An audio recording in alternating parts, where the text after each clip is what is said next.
বাণিজ্য যুদ্ধ নিরসনে যুক্তরাষ্ট্র এবং চীনের প্রতিনিধি দলের আলোচনা শেষ হয়েছে। বিশ্বের দুই বৃহত্তম অর্থনীতির মধ্যে চলমান বাণিজ্য উত্তেজনা কমাতে একটি মৌলিক চুক্তির অবকাঠামোতে একমত হয়েছে যুক্তরাষ্ট্র ও চীন, যার চূড়ান্ত সিদ্ধান্ত নেবেন মার্কিন প্রেসিডেন্ট ডোনাল্ড ট্রাম্প এবং চীনের প্রেসিডেন্ট শি জিনপিং। এদিকে মার্কিন বাণিজ্য মন্ত্রী জানান, চুক্তিটি বাস্তবায়িত হলে বিরল খনিজ এবং চুম্বকজাত পণ্যের রফতানি নিষেধাজ্ঞা তুলে নেওয়ার পথ সুগম হবে।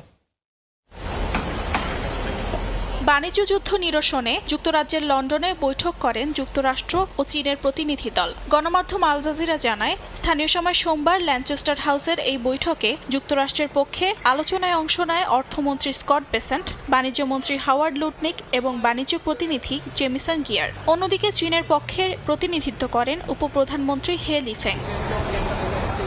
বিশ্বের এই বৃহত্তম অর্থনীতির মধ্যে চলমান বাণিজ্য উত্তেজনা কমাতে একটি মৌলিক চুক্তির কাঠামোতে একমত হয়েছে যুক্তরাষ্ট্র ও চীন। লন্ডনে 2 দিনের আলোচনার পর এই ঘোষণা দেন উভয় দেশের শীর্ষ কর্মকর্তারা। এই কাঠামো অনুমোদনের জন্য দেশ দুটি প্রেসিডেন্ট ডোনাল্ড ট্রাম্প ও শি জিনপিং এর কাছে উপস্থাপন করা হবে।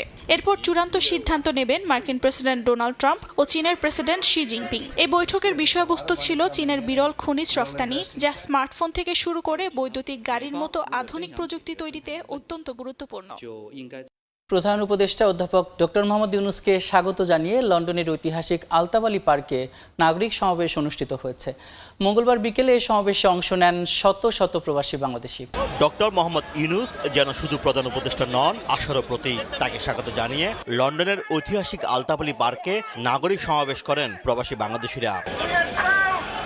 পরিবার নিয়ে লন্ডনের বাহিরের শহর থেকেও সমাবেশে যোগ দেন অনেকে। অন্তর্বর্তী সরকারের নেতৃত্বে দেশে গণতান্ত্রিক প্রক্রিয়া এগিয়ে যাবে বলে মনে করেন তারা। তুলে ধরেন নানা দাবি দাওয়া।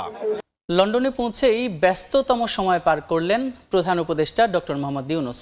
4 দিনের সফরের প্রথম দিনে কমনওয়েলথে মহাসচিব, ব্রিটিশ এমপি এবং লর্ডসের সঙ্গে বৈঠক করেন তিনি। এসব বৈঠকে গুরুত্ব পায় দুই দেশের সম্পর্ক জোরদার এবং বাংলাদেশে চলমান সংস্কারের বিষয়ে। এছাড়া এভিয়েশন খাতের 2 জায়ান্ট প্রতিষ্ঠানের শীর্ষ কর্তাদের সঙ্গেও বৈঠক করেন প্রধান উপদেষ্টা। লন্ডন থেকে বিস্তারিত জানাবেন শোয়েব কবির।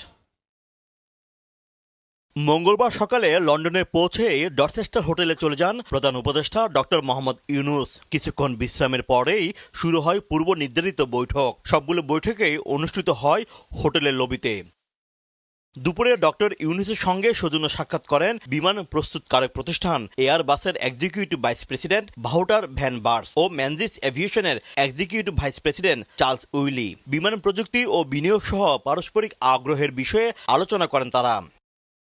এরপর ব্রিটিশ অল পার্টি পার্লামেন্টারি গ্রুপের নেতারা সাক্ষাৎ করেন প্রধান উপদেষ্টার সঙ্গে। সাক্ষাতে বাংলাদেশ ও যুক্তরাজ্যের মধ্যকার কূটনৈতিক ও অর্থনৈতিক সম্পর্ক জোরদার, বাণিজ্য ও উন্নয়ন সহযোগিতার বিষয় উঠে আসে।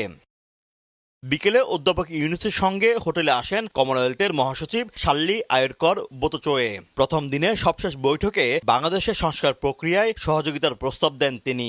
ওনার একটানা মিটিং ছিল। প্রধান উপদেষ্টার প্রেস সেক্রেটারি শফিকুল আলম জানান, বাংলাদেশ ও যুক্তরাজ্যের মধ্যে কূটনৈতিক সম্পর্ক আরও গভীর করা এবং গণতান্ত্রিক প্রক্রিয়ার প্রতি আন্তর্জাতিক সম্প্রদায়ের আস্থা অর্জন এই সফরের মূল লক্ষ্য। ব্রিটেনে আসার one of the major issue হচ্ছে যে অ্যাসেট রিকভারি। আপনি জানেন যে বাংলাদেশের থেকে বিলিয়নস অফ ডলার্স চুরি হয়ে গেছে। যদিও সফরের প্রফেসর ইউনূসের ডেলিগেশনের সাথে না, বাট একসাথে এসছেন ডক্টর আব্দুল মোমেন এবং আহসান হাবিব মনসুর, আমাদের সেন্ট্রাল ব্যাংকের গভর্নর, এবং মোমেন সাহেব হচ্ছেন অ্যান্টি করাপশন কমিশনের চেয়ারম্যান। তাদের এই অ্যাসেট রিকভারিটা কিভাবে করা যায়, এটা একটা ওয়ান অফ দ্য বড় লক্ষ্য হচ্ছে এটা।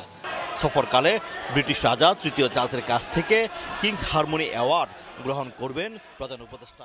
খাদ্যের বিনিময়ে জীবন, ক্ষুধা মেটাতে সহায়তার লাইনে দাঁড়িয়ে আবারও ইসরায়েলি হামলায় প্রাণ গেল 34 নিরীহ ফিলিস্তিনির। আহত হয়েছেন 200-র বেশি। এ নিয়ে গেল একদিনে প্রাণ গেছে 70 ফিলিস্তিনির। এই হামলাকে অমানবিক এবং উদ্দেশ্যমূলক বলছে জাতিসংঘ। এর মধ্যে পশ্চিম তীরে সহিংসতা উস্কে দেয় 2 ইসরায়েলি মন্ত্রীকে নিষেধাজ্ঞা দিয়েছে যুক্তরাজ্য সহ 5 দেশ। গাজার দেইর আল বালার ভোর ক্ষুধা দিয়ে শুরু হলেও শেষ হয় দীর্ঘ লাশের সারিতে। ইসরায়েলি বাহিনীর গুলিতে খাদ্যের খোঁজে আসা বেশ কয়েকজন ফিলিস্তিনি প্রাণ হারান, আহত হন অনেকে। প্রত্যক্ষদর্শীরা জানান ড্রোন আর ট্যাঙ্ক থেকে নির্বিচারে গুলি চালানো হয়। যদিও ইসরায়েলের দাবি তারা শুধু সতর্কতামূলক গুলি ছুঁড়েছিল। যদিও নিহতদের মধ্যে ছিল শিশু, নারী ও বৃদ্ধ, যাদের হাতে কেবল খাবারের ব্যাগ ছিল। যুদ্ধবিরতির আলোচনার মধ্যেই এই হামলাকে ইসরায়েলি সেনাবাহিনীর সহিংসতার ধারাবাহিকতা বলেই মনে করছে জাতিসংঘ। গাজায় যুক্তরাষ্ট্রের নেতৃত্বে চলমান খাদ্য সহায়তা ব্যবস্থা নিয়ে দিনে দিনে সমালোচনা বাড়ছে। এ ব্যবস্থাকে প্রত্যাখ্যান করেছে জাতিসংঘ ও বিভিন্ন দাতব্য প্রতিষ্ঠান। তাদের মতে এই বিতরণ পদ্ধতি আন্তর্জাতিক সহায়তার নিরপেক্ষতা লঙ্ঘন করে এবং সেনা নিয়ন্ত্রিত এলাকাগুলোতে প্রবেশে মানুষকে বাধ্য করছে। এদিকে প্রথমবারের মতো দুই কট্টর ডানপন্থী ইসরায়েলি মন্ত্রীকে নিষেধাজ্ঞা দিয়েছে যুক্তরাজ্য সহ 5টি দেশ। অর্থমন্ত্রী বেজালেল স্মোট্রিচ এবং নিরাপত্তা বিষয়ক মন্ত্রী ইতামার বেন গভিরের যুক্তরাজ্যে প্রবেশ নিষিদ্ধের পাশাপাশি সেখানে থাকা সম্পদও জব্দ করা হয়েছে। তাদের বিরুদ্ধে অভিযোগ, তারা পশ্চিম তীরে ফিলিস্তিনিদের বিরুদ্ধে সহিংসতা উস্কে দিয়েছেন এবং গাজা থেকে ফিলিস্তিনিদের জোরপূর্বক উচ্ছেদের পক্ষে কথা বলেছেন। তাদেরকে নিষেধাজ্ঞা দেওয়ার তালিকায় রয়েছে কানাডা, অস্ট্রেলিয়া, নিউজিল্যান্ড ও নরওয়ে।